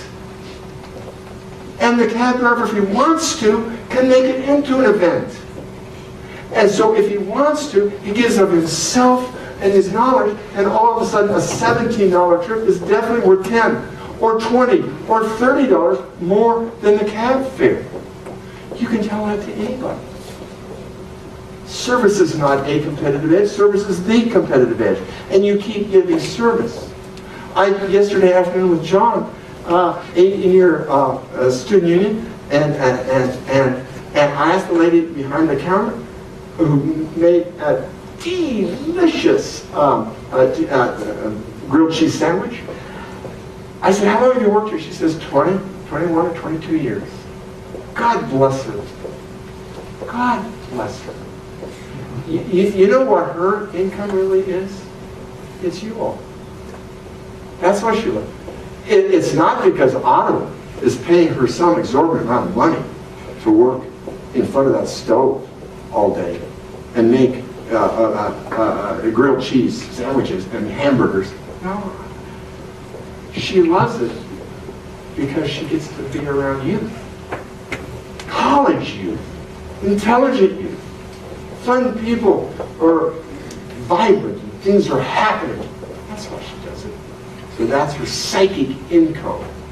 So make sure you thank her. But then make sure that you start thanking God for hot water. Friends. 2 billion people in the world don't have fresh water. 1/2 of all hospital admissions have to do with water-borne diseases. Without fresh water, brackish water, etc., it's bad news. But guess what? God gave us the oceans. Yes, they're salty, but guess what? We are figuring out how to desalinate and make that into fresh water. And it's not going to be long that everybody is going to have fresh water. Everybody is going to have fresh water because energy is going to become ubiquitous. I know that's a big word. Ubiquitous means everywhere. Energy is everywhere and almost free. Friends, when you have the sun beating down on the earth, it puts more energy into the earth in 1 hour than we use altogether in 1 year. Now we've got to figure out how to capture that and how to create electricity. Oh, so you think amorphous silicon might do it, huh? You think maybe that you can take amorphous silicon, and it's not unlike just this cover on this table. This is kind of what remind me but it's got amorphous silicon, and you lay it outside, and you get some nodes on it, and you can light up 2 or 3 light bulbs. Do you know what that means? Throw it out, and we have light, and have light. Do you know, look, if 2 billion people in the world, if all they have would be a 2-burner electric cook stove, that's all. Something very simple, a 2-burner, look at, that's all they need. Do you know that 2 billion people, what they're doing right now? They're searching through the forest to get wood to come home and burn biomass, to burn animal dung, or to burn wood, to burn some kind of a biomass. And as they do that, their eyes and their lungs, they have health problems like crazy. When you have to, if they had a 2-burner electric cook stove, 2 billion women especially and children would be released.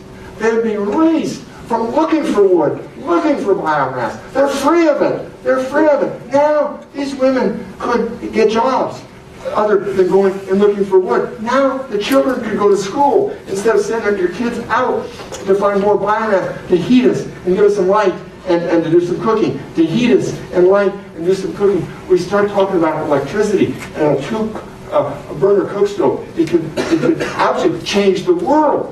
It would change the world because, first of all, it would save the forest. We're not going to tear down the forest because we're going to burn it all up, using it to cook and for light. Do you see what I mean? This is all synergistic. And this is what I mean of when we talk about going from a local, linear world to a global, exponential world. Friends, would you listen to this one? Linear, local. Local, you know local. Local means Ottawa. Local means Kansas. Global means the world. So we know what local means. Linear. If I take 30 steps, I now move 30 yards. But that's linear. That's local, that's linear. But what if there'd be a doubling? 2, 4, 8, 16, 32, 64, 100. A doubling. That's called exponential. That's where the world is going. Exponential. It took us decades and decades to get radios and TVs and telephones into everybody's home. It took us decades and decades. Guess how long it's taken with mobile phones?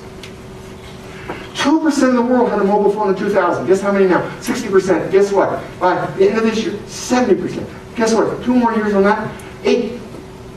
It's doubling and doubling. It's exponential. We're moving to an exponential world, from local linear to a global exponential world. You know what this means? You know what this means? You know what it means? It means that we can now drill down past where the oil is. We're 3, 4, 5,000 feet. And we're going to keep going. And we drill down to 9,000 feet.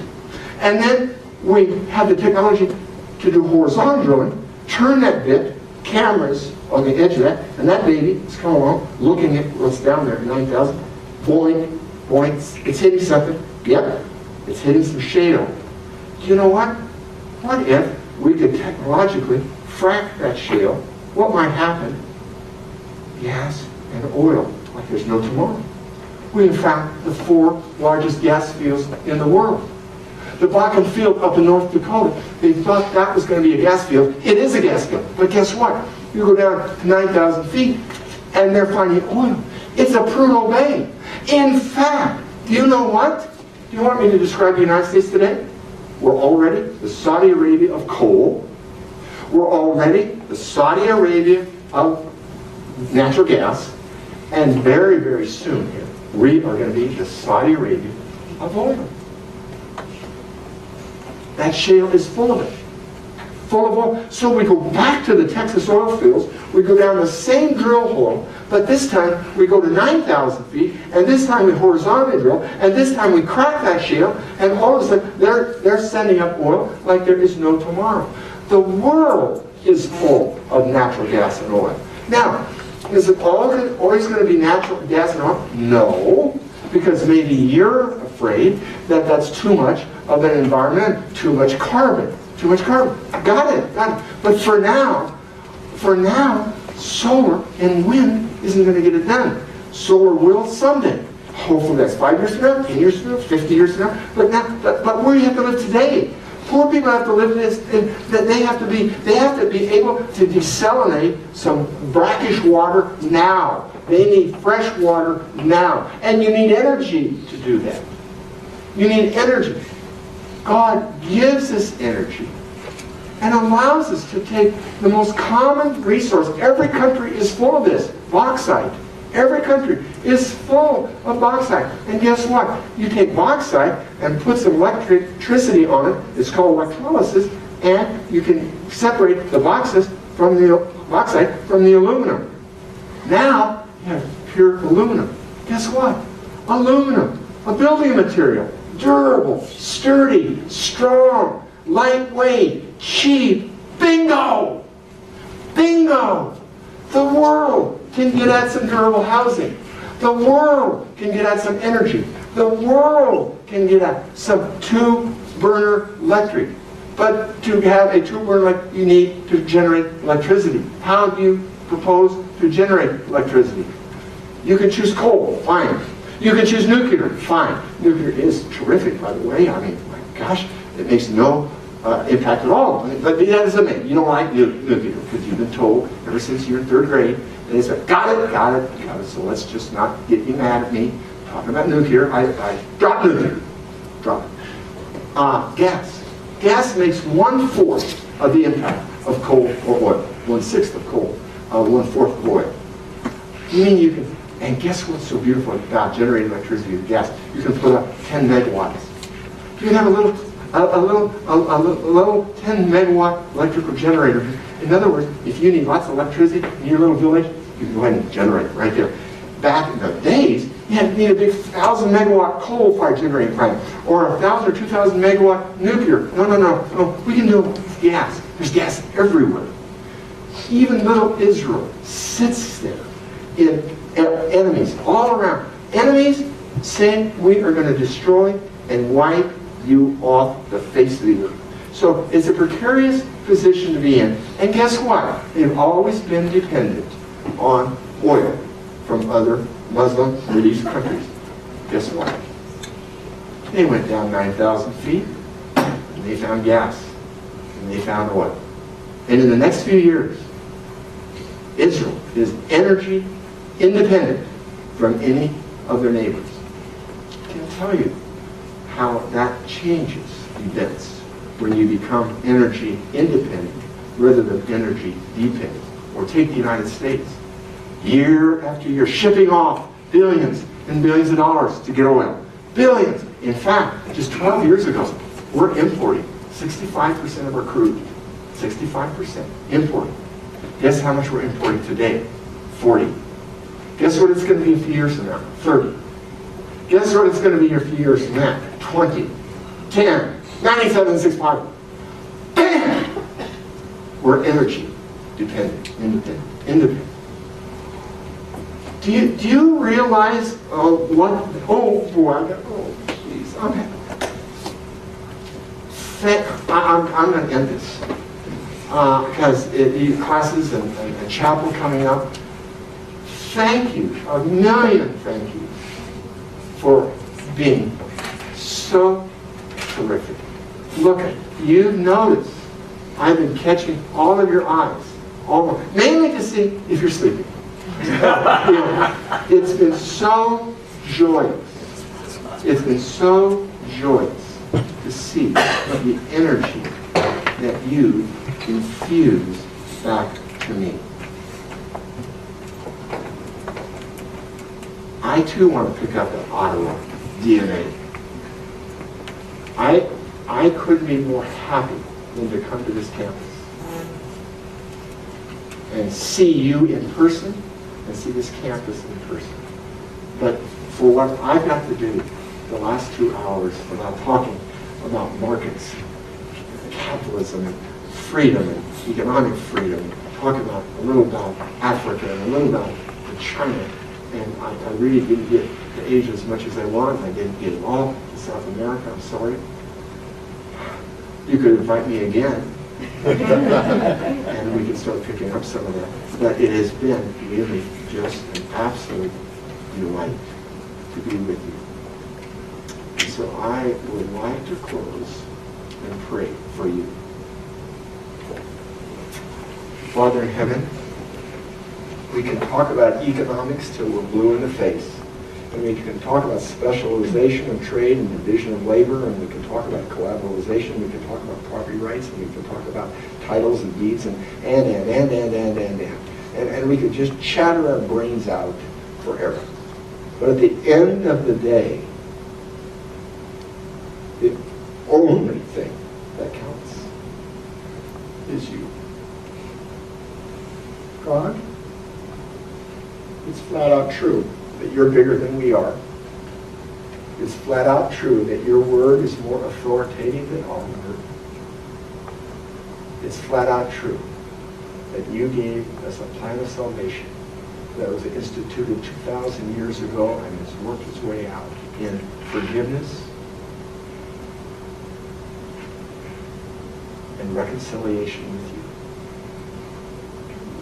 Oh God, we're so thankful. What you blessed us with and given us. Help us to be thankful also. And Lord, as these wonderful auto students finish their years of study, maybe some even go on to graduate school and whatever they do, Lord, will you make them bold for Jesus? Would you make them help them understand that you are not only the light of this world, but you're the salvation, and therefore the only thing that's eternal. All else is lost except the eternal. And because of your precious Son, you demonstrated your love for us, and while we were yet sinners, you died for us, and we have forgiveness. You see us as righteous. Lord, we know the Bible says there's none righteous, and we know it's not us. We know that we make mistake after mistake, sin after sin. Lord, that's true. We do sin, and have sinned, and will sin. But you don't see it. You see us as righteous through the blood of your precious Son. The Old Testament is clear. He was wounded for our transgressions, bruised for our iniquities. The chastisement of our peace was upon him, and with his stripes we're healed. All we like sheep have gone astray, but God, you have laid on him the iniquity of us all, and you see us as Christians, and you see us as righteous. Help us to see ourselves the same way, to not beat ourselves up, buck up, shape up, all this kind of up. God, you already see us as righteous in your Son. And now let's come into a total understanding of what it means of how much you love us. It's not so much how much we love you, although that is important too. But God, it's how much you love us. The thing that counts is us, our trusting in you. Do nothing out of selfish ambition. We want to be humble. Lord, trust in the Lord with all your heart. And lean not to your own understanding, but in everything look unto him, and he will direct your paths. You want to direct each of these students' paths, and it will absolutely happen if they come up to understand of how much you love them. God, you make it so clear. You know every student in here. You know when they stand up and sit down. You know all about their plans and their actions and their ways. You know about every word they're going to speak before they even speak a word. Why? Because God, you are omniscient. You're everywhere present. Then you send into heaven, you are there. Then you send into hell, you are there. Take the winds of morning and go to the deepest part of the ocean. And even there, you are there. Wherever you are omnipresent. God, you are all powerful. You were there knitting these folks together in their mother's womb. When you put them together, you know every detail of their life. You know every hair in their head. You know all about them, and you love them. You love them. God loves us. One of the greatest theologians in the world, what's the most important thing? The Bible says, Jesus loves me. This I know, for the Bible tells me so. No kidding. No kidding. You love us. Now we can bask in that love and trust you. You said without faith, you're not pleased. God opposes the proud, but gives grace to the humble. We humbly want to be servants for you. We humbly, because you're the sovereign everything, omniscient, omnipotent, omnipresent. You are the everything. You are our salvation. You are everything. And that everything, God loves each person and knows us each by name. Lord, help us to come into a great understanding of your love for us, and that we can commit Proverbs 3, 5, and 6, that we too are all going to trust in the Lord with all our hearts, lean not to our own understanding. Indeed, you are the almighty, sovereign, wonderful God. When you bless these students as they go to other classes now, and when you bless our time together that we're going to have in chapel, one last shot. God, it's such a privilege, such a privilege. Thank you for bringing me to Audible. In Jesus' precious name, amen. I kind of feel like Billy Graham ending this that way. Before you leave, make sure, the best energy book ever written, Daniel